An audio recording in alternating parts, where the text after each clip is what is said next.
Livro O Negócio do Século XXI, de Robert Kiyosaki.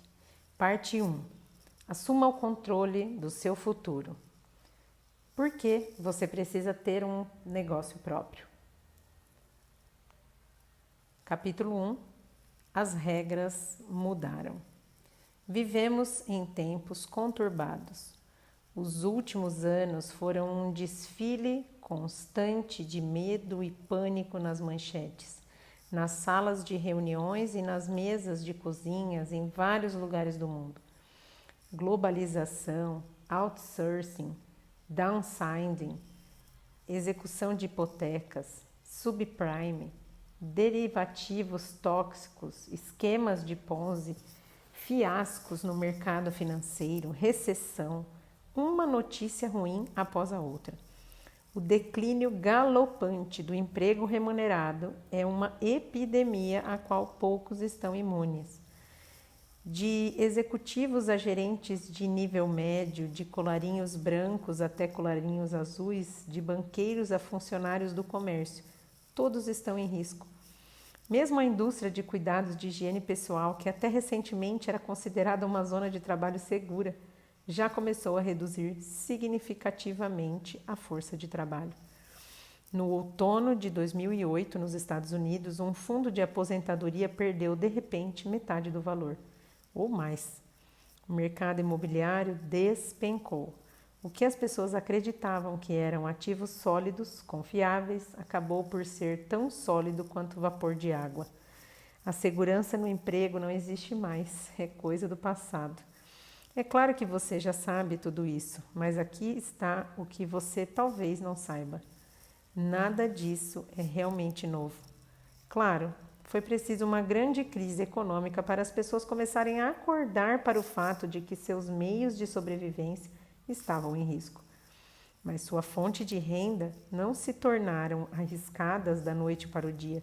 Sempre estiveram ameaçadas. Muitas pessoas vivem há anos no fio da navalha, entre solvência e ruína, baseando-se no próximo salário para atender às despesas de cada mês, normalmente apenas com um colchão muito fino de dinheiro na poupança, ou, o que ocorre com mais frequência, sem colchão algum. O salário é chamado de trocar seu tempo por dinheiro e, durante uma recessão, é a fonte de renda menos confiável que existe. Por quê? Porque quando o número de pessoas empregadas começa a cair, há menos renda disponível em circulação para pagar pelo seu tempo. Eu avisei. Bom, venho avisando isso há anos. Não há mais essa coisa de emprego seguro. Muitas empresas de hoje são dinossauros do século XX, cambaleantes à beira da extinção. E a única maneira de você ter um futuro realmente seguro é assumir o controle desse futuro.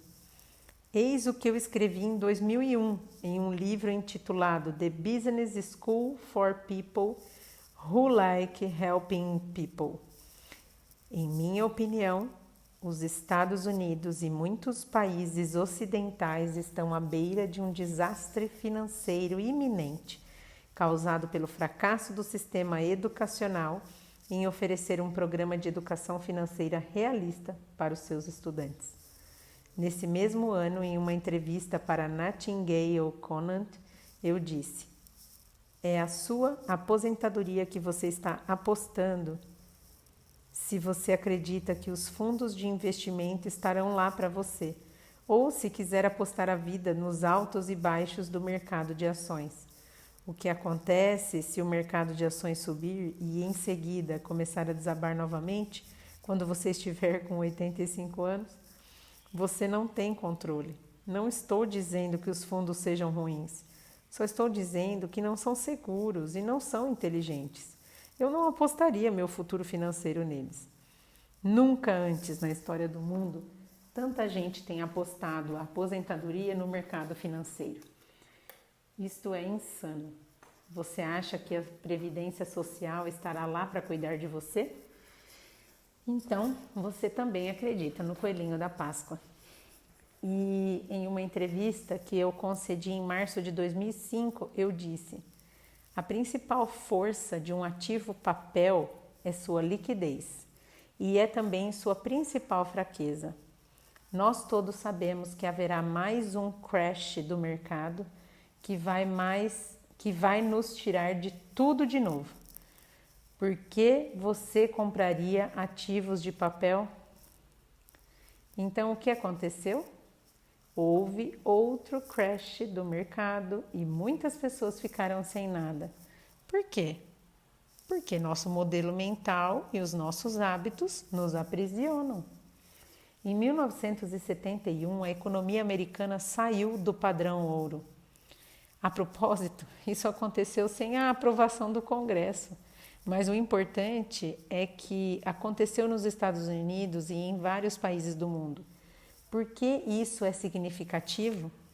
Porque abriu o caminho para que passássemos a imprimir cada vez mais dinheiro, tanto quanto quiséssemos, sem que as moedas estivessem atreladas a qualquer valor real.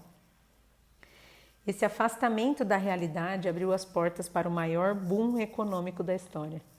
Nas 3 décadas e meia seguintes, a classe média americana explodiu. Com o dólar desvalorizado e o preço de venda dos imóveis e outros ativos inflados, pessoas comuns se tornaram milionárias. De repente, o crédito estava disponível para qualquer pessoa, a qualquer hora e em qualquer lugar. E cartões de crédito começaram a aparecer como cogumelos depois de uma chuva de primavera. Para o pagamento dos cartões de crédito, os americanos começaram a usar suas casas como ATMs, refinanciando e emprestando, refinanciando e emprestando. Afinal de contas, imóveis sempre continuam a subir o valor, né? Errado. Por volta de 2007, havíamos bombeado tanto ar quente quanto possível nesse balão financeiro, mas a fantasia desabou, trazendo-o de novo à terra firme. E não foi apenas Lehman Brothers e Bear Stearns que entraram em colapso. Milhões perderam as previdências privadas, as pensões e os empregos. O número de pessoas que vivem oficialmente abaixo da linha da pobreza está aumentando rapidamente.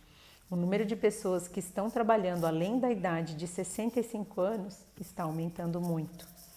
Na década de 1950, quando a General Motors era a empresa mais poderosa da América, a imprensa pegou uma declaração do presidente da GM e transformou-a em um slogan que funcionou por décadas. Para onde vai a GM, vai a nação. Bem, pessoal, essa não pode ser uma boa notícia, porque em 2009, enquanto escrevo este livro, a GM está indo para a falência. E nesse mesmo verão, o estado da Califórnia estava pagando suas contas com promissórias em vez de dinheiro. No momento, a porcentagem de americanos que possuem casas está caindo. As execuções de hipotecas nunca foram tão altas.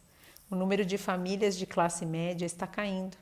Os saldos das contas de poupança estão menores quando existem e a dívida das famílias é maior. O número de pessoas vivendo abaixo da linha da pobreza está aumentando rapidamente. O número de pessoas que estão trabalhando além dos 65 anos está aumentando. O número de novas falências está nas alturas e muitos americanos não têm dinheiro suficiente para se aposentar. Todas essas notícias ruins chamaram sua atenção? Claro que sim. Ótimo, agora você despertou para o que está acontecendo. E a coisa não é bonita. Portanto, vamos nos aprofundar e ver o que realmente isso significa e o que é possível fazer. É um novo século. Quando eu era criança, meus pais me ensinaram a mesma fórmula de sucesso que você provavelmente aprendeu. Vá para a escola, estude muito e tire boas notas para que possa conseguir um trabalho seguro, bem remunerado, com benefícios, e seu trabalho vai cuidar de você. Mas isso é um pensamento da era industrial e não estamos mais na era industrial. Seu trabalho não vai cuidar de você. O governo não vai tomar conta de você. Ninguém vai cuidar de você. É um novo século. As regras mudaram. Meus pais acreditavam em estabilidade no emprego, em fundos de pensões de empresas, seguridade e previdência social. Isso tudo já era. São ideias obsoletas que sobraram de uma era que já acabou. Hoje, segurança no trabalho é uma piada e a própria ideia de emprego vitalício em uma única empresa, um ideal tão orgulhosamente defendido pela IBM em seu auge, é tão anacrônica quanto uma máquina de escrever manual. Muitos pensavam que seus planos de previdência estavam seguros. Ora, eles se baseavam em ações de primeira linha e fundos de investimentos. O que poderia dar errado? Como se viu, tudo poderia dar errado. A razão pela qual essas vacas sagradas de outrora já não dão mais leite é que todas elas estão obsoletas. Fundo de pensão, segurança do trabalho, segurança na aposentadoria, é tudo forma de pensar da era industrial. Estamos na era da informação. Agora é preciso usar o pensamento desta era. Felizmente, as pessoas estão começando a ouvir e aprender. É uma vergonha que seja preciso sofrimento e dificuldades para aprender, mas pelo menos está acontecendo. Cada vez que passamos por uma crise imensa, o estouro da bolha.com, o rescaldo econômico do 11 de setembro, o pânico financeiro de 2008 e a recessão de 2009, mais pessoas percebem que as redes de segurança não existem mais. O mito corporativo acabou. Se você passou anos subindo a escada corporativa, já parou para observar a vista? Que vista? Você me pergunta. A extremidade traseira da pessoa que está na sua frente. Isso é o que você olha à sua frente. Se esta é a vista que você quer manter para o resto da vida, então este livro provavelmente não é para você. Mas se você está cansado de olhar para o traseiro de outra pessoa, então continue a ler. Não seja enganado novamente. Enquanto escrevo isso, o desemprego continua a aumentar. Quando você estiver lendo essas palavras, quem sabe, a situação pode ter mudado. Não se deixe enganar. Quando os valores dos empregos e dos imóveis mudaram e o crédito for novamente liberado, porque inevitavelmente isso acontecerá, não se iluda com aquele antigo sentimento de falsa segurança que já colocou você e o resto do mundo nessa bagunça. Nós não somos enganados apenas uma vez, deixamo-nos enganar repetidamente. Todos nós crescemos ouvindo a fábula da cigarra e da formiga, mas a esmagadora maioria de nós continua vivendo com a visão de futuro da cigarra. Não se deixe distrair pelas manchetes. Há sempre alguma notícia idiota em curso para tentar desviar sua atenção do negócio seguro, do negócio sério de construção de sua vida. É só barulho. Quer se trate de terrorismo, de recessão ou do mais recente ciclo de escândalo político, nada disso tem a ver com o que você precisa fazer hoje para construir seu futuro. Durante a Grande Depressão, muitas pessoas fizeram fortunas.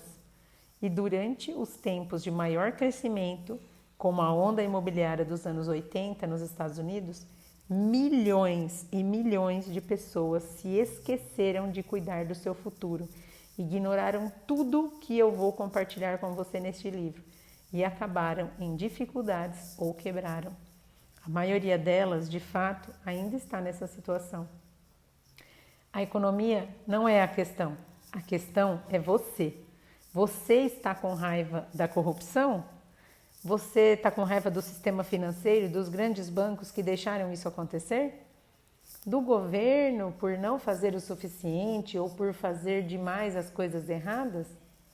E não o suficiente das coisas certas? Você está com raiva de si mesmo por não ter o controle da sua vida? A vida é dura.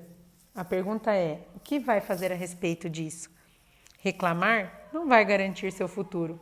Muito menos culpar o sistema financeiro e as empresas ou o governo. Se quer um futuro sólido, é preciso criá-lo. Você só poderá controlar seu futuro quando assumir o controle da sua fonte de renda. Você precisa de um negócio próprio.